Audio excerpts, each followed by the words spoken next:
Morning, mamas. Thanks for joining Shameless Mamas for our morning coffee chat. Whether your coffee is cold or hot, you're welcome to sit in, and we hope that you listen in on our hot topic for today. So this is Crystal from Shameless Mamas, and on the phone with me right now is obviously our co-host, Nicole from Shameless Mamas, and we also have 3 other Shameless Mamas on the line. Sonia, just a regular mommy. Tanya, I am the doting doula, a labor and postpartum doula. Hello, everyone. This is Diane from sunny but very chilly Edmonton, Alberta. So today we have 5 mamas on the line, and we're just going to have a discussion. I just want to let everybody know, so the first interview that did take place with Meghan Markle, it was actually a few days after giving birth, and in that interview, media was asking Prince Harry how he was feeling and if he had slept the night before. So the questions were around him and not really asking Meghan Markle. It was only in the second interview that took place that the reporter did ask Meghan Markle, how are you doing? And that's when this hot topic started, was when Meghan Markle started to get emotional and said nobody has actually ever asked her that question.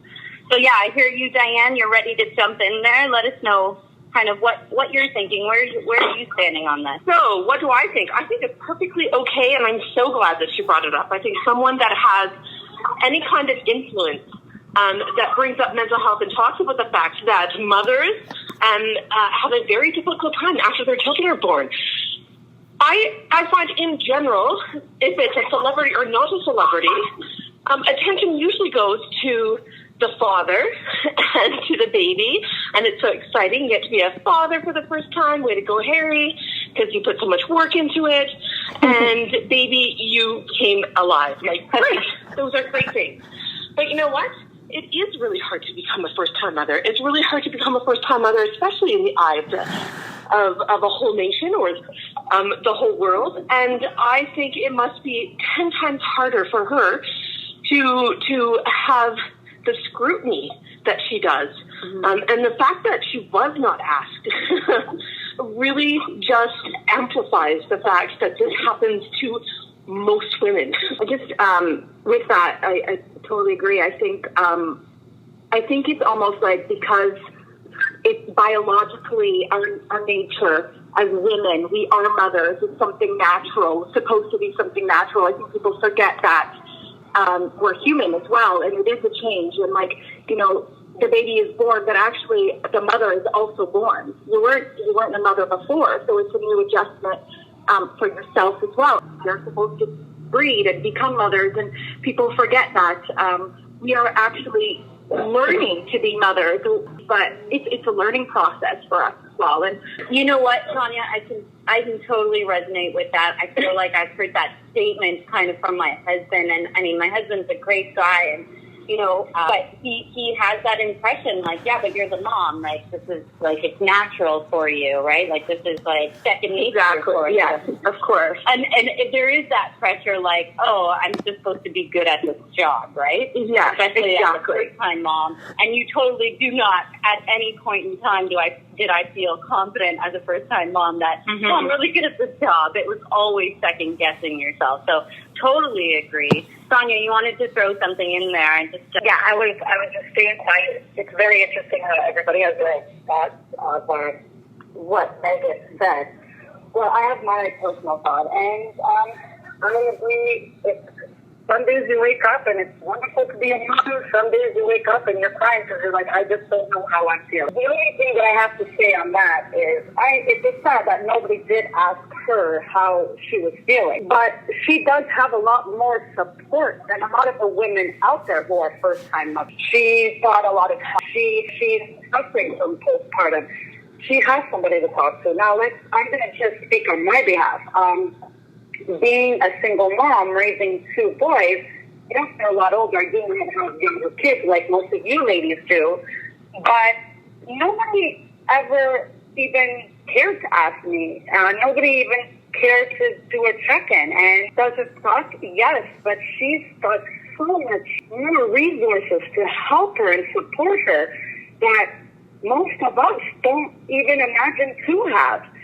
So the fact that not a lot of people asked her, well, nobody really asked me, and I still hate it. And some days, like I said, I'd wake up and cry and not even know why I was crying. And realizing now that, yes, I did suffer from postpartum, but wasn't even able to identify that I was, because I had no choice to get up, raise these two little boys, work a full-time job, come home, make dinner, take them to soccer practice, take them here, take them there, deal with them when they're sick, I'm sick. She's got a lot of support on her side. I'm pretty sure she has one, if not two nannies. I'm pretty sure she has a butler, a maid, a stylist. I'm just happy that my laundry's done sometimes. Sometimes you put on a pair of like dirty pants that don't look so dirty. Oh, you know what, Sonia? I'm glad you're kind of bringing that up, because I think that's where some of this backlash to her expressing her emotions has come from. I think there's some women, and Diane kind of touched upon it. I think it's great that a woman with a name and status, because it brings quick light to it, like this mental health issue, right? She's somebody with status and fame, so of course we're all hearing about it, and so now we're all talking about it, and I think it's great. Did anybody ask me? I'm not famous. Do you think everybody actually asked you, or Tanya, or Diane, or Nicole? So she said that, she was never asked, but yet now she's being asked, and now, yes, it is in the media, and everybody cares, everybody's actually pouring their heart out, which, again, I am a woman, I'm a very strong, independent woman, and my heart goes out to her, but it's still at the end of the day, she has a voice, so somebody could hear her. I have no voice, nobody ever heard my pain. Somebody, it was like, you're a mom, deal with it. For sure. Would you ladies agree that we all kind of want what we don't have? Of course. In a sense that she's saying, like, even with all of the help that she has, she probably has a psychologist on speed dial. She probably has 4 or 5 nannies. She probably has people running in and out of her home every day. What if she just wanted almost to be normal? Because you have to remember that she was even though she was an actress on a primetime, TV show, she wasn't really like, she wasn't the star of the show. She probably had a relatively, kind of quiet life before getting, kind of stirred up in all this madness. So what if, like, in her opinion, it was more like, I probably have all the support that most people don't, but, like, maybe she doesn't even want it. And I think that's kind of a different perspective to the topic. With that, I totally, there are people who are also struggling who do have support. Like for example, I have lots of support. My parents are seconds away from me. I have a great partner. And with my son, I suffered postpartum for 4 months. With my daughter, I'm still today suffering postpartum anxiety. It's something that I don't think it matters how much help you have or how much you have in your account, postpartum struggles of motherhood, it doesn't discriminate, right? It's not going to choose based on if they're wealthy or not, 1 in 5 women in Canada are going to experience severe depression and anxiety, and it's not going to choose which one of those 5 women are going to get it. So whether or not you do have all the help in the world or absolutely no help in the world, the struggle is, without saying the struggle is real, the struggle is real. She is a first-time mom. She is in the eye of everybody, and I don't think personally it matters how much help she has, resources she has. What she is going through is still valid, and we are thankful that she's out there. She has a platform to talk about maternal mental health and mental health in general. So I think being who she is actually a great thing for us women, for us mothers, for us birthing people who will experience some sort of struggle, depression, anxiety, psychosis, whatever. Yeah, 100% I agree. Do I have $150 an hour to go see somebody, a counselor, a psychologist, to help me learn and cope how to deal? You're lucky, Tanya, and I wish I had that support. and use it to your advantage, girl. I never had anybody that I could turn to and be like, please, just take my baby for an hour. I just need to go cry in the washroom. Right. Oh, my baby was crying, and I would be holding him and crying with him because I was like, what is going on emotionally inside? I don't know. And I also don't have $150 because I looked into it.